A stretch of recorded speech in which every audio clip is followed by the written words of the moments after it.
Hello students, welcome back. कैसे हो आप सब? तो देखिए, आज हम लोग सॉल्व करने वाले हैं एक डिफरेंशियल इक्वेशन। और जेईई मेंस में एक क्वेश्चन तो इससे एवरी ईयर्स आता ही है। ठीक है, तो जो मेथड मैं यूज करने वाला हूँ उस मेथड का नाम है exact differential. Exact differential 90% question है ना, जो जेईई मेंस का, जो एडवांस का, इस मेथड से बहुत जल्दी सॉल्व हो जाता है। बस इस पे आपको प्रैक्टिस करना है और ये समझना है। इसके कुछ फॉर्मूले हैं, 10-15 जो भी हैं, वो आपको एवरी बुक्स में मिल जाएगा।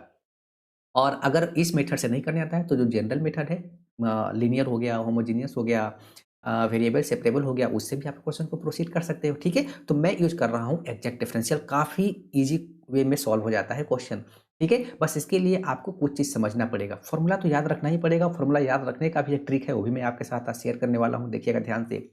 तो इसको सॉल्व करना है तो सबसे पहले मैं क्रॉस मल्टीप्लाई कर लेता हूँ। इसको लिखता हूँ 2x by and then dy which is equal to, इसको मैं लिख लेता हूँ x square plus 1 and then यहाँ पे लिख लिया dx and then plus y square और यहाँ पे लिख दिया dx। ठीक है, अब इसके बाद मैं करने वाला हूँ 2x बाई dy। देखिए, ये वाले पार्ट को यहीं पे छोड़ दीजिए। ठीक है, क्योंकि जब इंटीग्रेट करेंगे, क्योंकि लास्ट में कहीं ना कहीं किसी न किसी स्टेप में तो आप इंटीग्रेट करोगे ही, तो इसका इंटीग्रेशन तो पॉसिबल हो गया ना। प्रॉब्लम अभी यहाँ पे हो रहा है, तो एक काम करते हैं, इसको इधर जब शिफ्ट करते हैं और इसको मैं फिलहाल इधर ही छोड़ देता हूँ। ठीक है, अब मैं फॉर्मूला बनाने की कोशिश कर रहा हूँ, ध्यान से देखिएगा।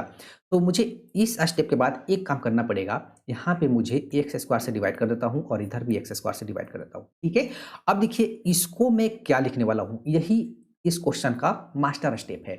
इसको मैं लिखूंगा d y square upon x. ठीक है, और विच इज इक्वल टू, इसको तो लिख लीजिए 1 plus x to the power minus 2 और यहाँ पे ऐसे लिख दिया और यहाँ पे डी एक्स। ठीक है, अब देखिए, इसको मैं ये क्यों लिखा, तो इसको ना क्वोशिएंट रूल ऑफ डिफरेंशिएशन जैसा समझिए। जैसे यहाँ पे एक्स रखोगे, जो फॉर्मूला होता है ना, एक्स रखोगे, वाई स्क्वायर को जब डिफरेंशिएट करो 2 बाई डी वाई, तो देखो एक्स 2 बाई डी वाई आ गया ना, बीच में माइनस आता है। अब वाई स्क्वायर को आप बाहर कर दो and then d x upon x square, बन गया ना। सारा फॉर्मूला इसी क्वोशिएंट रूल पे वर्क करता है। बस यही आपको समझना है। ठीक है, अब इसके बाद आपको क्या कर देना है, इंटीग्रेटिंग बोथ साइड। ठीक है, तो ये हो जाएगा मेरे पास y square upon x equal to, ये हो जाएगा मेरे पास एक्स प्लस, इसका इंटीग्रेशन कितना हो जाएगा, 1 अपॉन एक्स एंड देन यहाँ पे plus constant of integration. Okay, तो यहाँ पे मैं वाई स्क्वायर इक्वल टू, इसको एलसीएम लूंगा तो x square plus 1 and then plus यहाँ पर सी एक्स, एक्स एक्स आपका डिनोमिनेटर गायब हो गया। ओके, अब यहाँ से मुझे वाई वन का वैल्यू क्या दे रखा है, 0 दे रखा है। ठीक है, तो यानी कि एक्स इक्वल टू मुझे 1 पुट करना है, वाई इक्वल टू 0 पुट करना है, तो मैं इसमें पुट करता हूँ फटाफट। तो ये हो जाएगा मेरे पास 0 इक्वल टू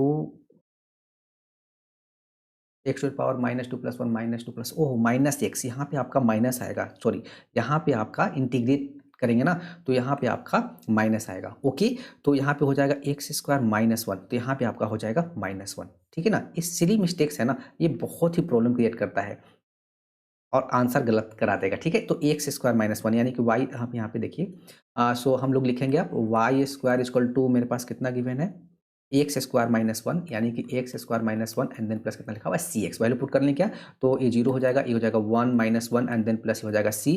तो कहने का मतलब है सी इक्वल टू भी क्या आ गया, 0 आ गया। ओके, तो सी इक्वल टू 0 आ गया, मतलब y square equal to x square minus 1। तो हम लोग लिख सकते हैं इसको x square minus y square equal to 1, यानी कि किसको रिप्रेजेंट कर रहा है, हाइपरबोला। ठीक है, तो ये हमारे पास आंसर क्या आ गया, हाइपरबोला, यानी कि डी।